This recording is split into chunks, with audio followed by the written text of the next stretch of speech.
The intake at Iron Ridge Penitentiary was designed to strip a human being of their identity before they even reached a cell. For Elias, a 19-year-old with a face that still held the softness of youth and eyes that reflected a terrifying innocence, the process was a descent into a mechanical nightmare. He didn't belong here. Anyone with a shred of intuition could see it. He was the innocent kid, caught in the gears of a judicial system that valued a closed case over a correct one. But at Iron Ridge, innocence wasn't a shield, it was an invitation for the vultures to circle. Warden Miller sat behind his mahogany desk in an office that overlooked the yard like a watchtower. He was a man who took personal offense at the idea of purity. To Miller, everyone was broken, some just hadn't been hit hard enough yet. When he saw Elias's file, a clean record, a scholarship to a top-tier university, and a wrongful conviction that was currently being appealed, he felt a familiar, twisted urge. He didn't want to just house Elias, he wanted to break him. He wanted to see that light in the boy's eyes go out and be replaced by the dull, gray vacuum of despair that claimed every other inmate. The warden's plan started immediately.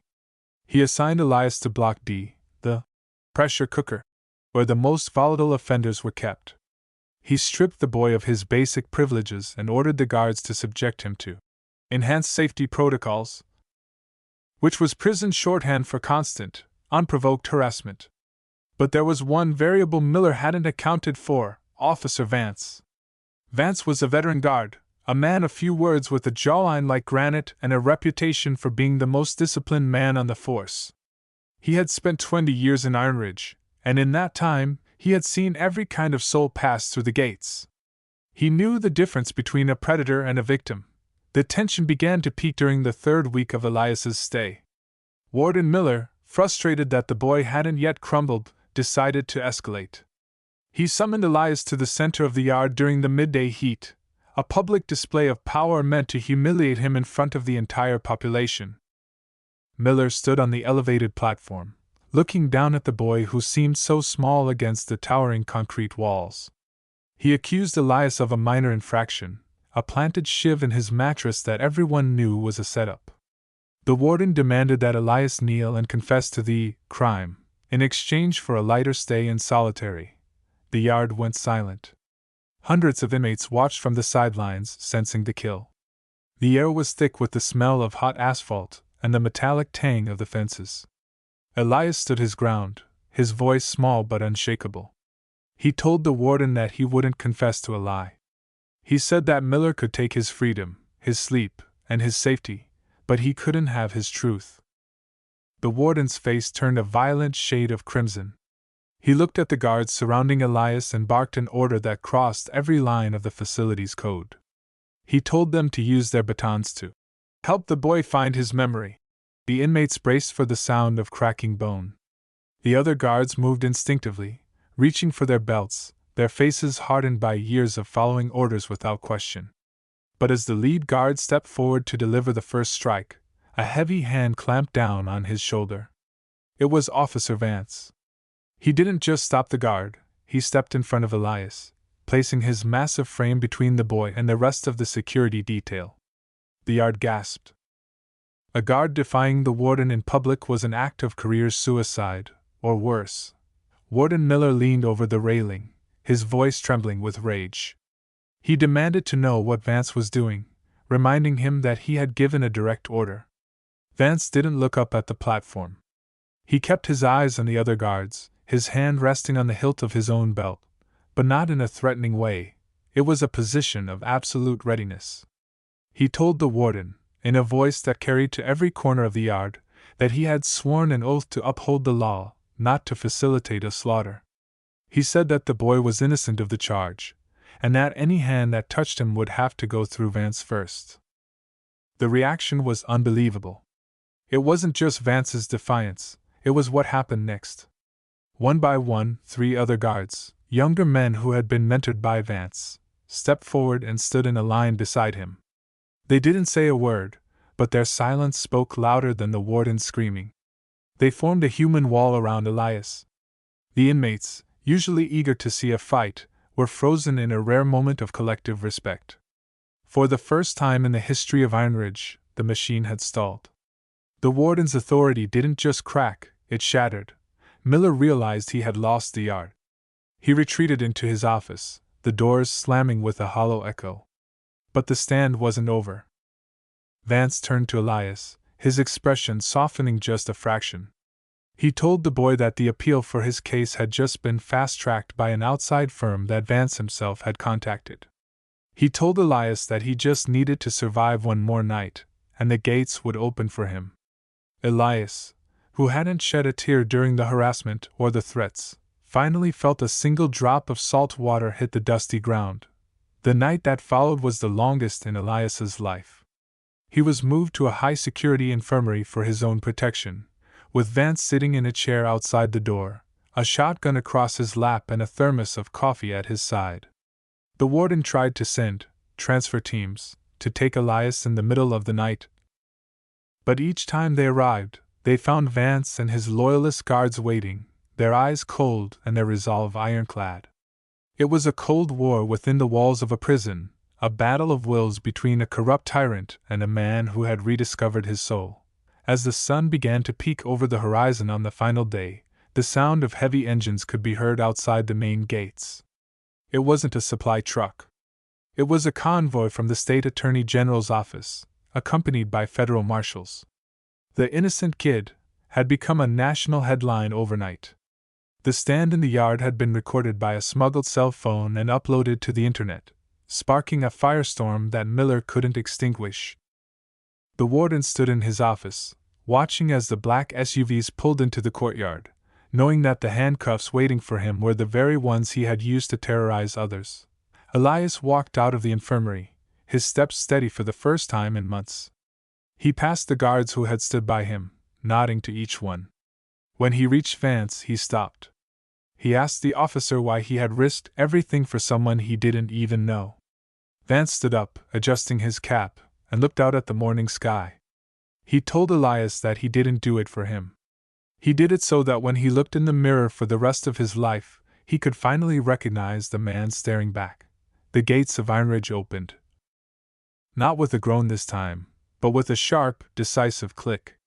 Elias stepped out into the crisp morning air, the innocent kid, no longer a prisoner, but a symbol of what happens when one man refuses to break. The warden was led out in shadows, his empire in ruins, while the guard who had changed everything stood on the wall, watching until the boy disappeared into the horizon. The fight was over, and for once, the truth had won. The aftermath of the stand in the yard at Iron Ridge was not a quiet transition, but a violent reorganization of power. While the federal marshals processed Warden Miller in his own intake room, the prison itself remained a powder keg. The innocent kid was gone, whisked away in a secure convoy to a world that was already celebrating his exoneration. But for Officer Vance and the men who had stood with him, the walls of Iron Ridge had never felt more like a tomb.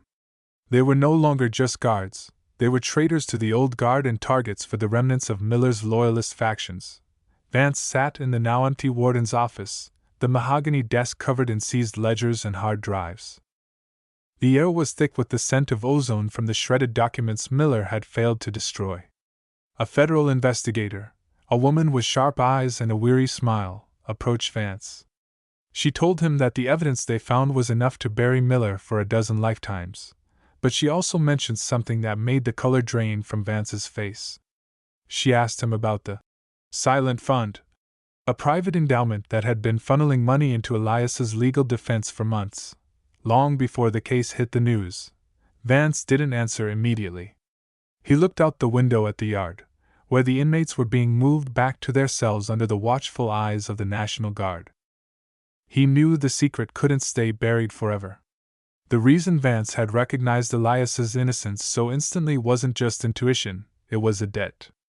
20 years ago, before Vance wore the uniform, he had been a witness to a crime that had sent another innocent man to a different prison, a man who had died behind bars before the truth could surface. That man had been Elias's father.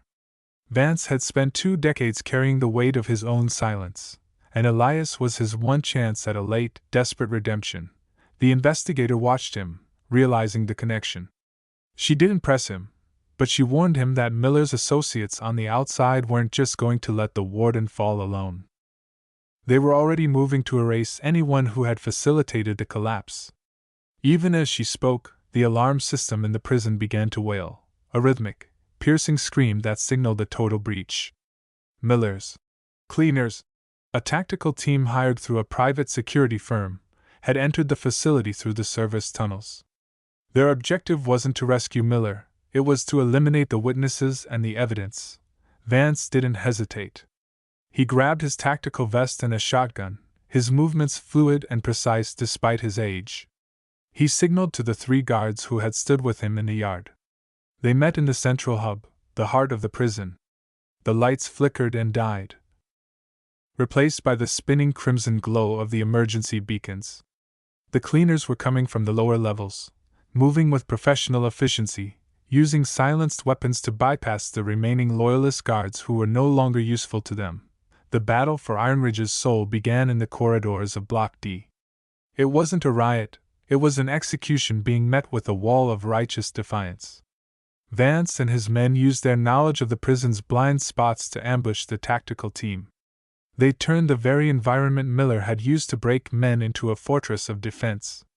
Vance moved like a ghost through the steam-filled utility halls, his heart hammering against his ribs. He wasn't fighting for the law anymore. He was fighting for the boy who was already miles away, and for the man he had failed 20 years ago. In the final confrontation near the evidence locker, Vance found himself face to face with the leader of the cleaners, a man he recognized as a former Special Forces operator who had once consulted for the Warden. The man told Vance to step aside, that the kid was safe and there was no need for Vance to die for a pile of paper. But Vance knew that the papers held the names of the judges, politicians, and bankers who had built their careers on the bodies of the innocent. He told the operator that the innocent kid was just the beginning, and that today, the silence was finally over. The firefight was short and brutal. Vance took a round to the shoulder, the force spinning him back against a row of lockers, but his return fire was true. When the dust settled and the backup from the Attorney General's office finally broke through the barricades, they found Vance sitting against the wall, a blood-stained ledger in his lap and a grim look of peace on his face. He had held the line. The evidence was safe. The shadow network that had fed on the lives of people like Elias and his father was finally being dragged into the light of day. Weeks later, the gates of Ironridge were permanently closed, the facility decommissioned as part of a massive overhaul of the state's penal system. Elias, now a free man and a national symbol of reform, stood outside the ruins of the gatehouse. He was waiting for a car to pull up. When it did, a man stepped out, his arm in a sling, his face scarred but his eyes clear. Vance walked over to the young man he had risked everything to save. There were no words of gratitude or apologies. Elias simply reached out and handed Vance a small, weathered photograph of his father. Vance looked at the photo, then at the young man who carried his father's legacy in his eyes. He realized that while the system could be broken, and the innocent could be persecuted, the human spirit had a way of finding its own gravity. The guard and the kid stood there for a moment. 2 survivors of a war that no one else truly understood. As they drove away from the hollow shell of Ironridge, the sun finally broke through the clouds, casting long, bright shadows over the road ahead. The warden was in a cell, the innocent were free, and for the first time in 20 years, the man who had held the keys finally felt like he had found the way out.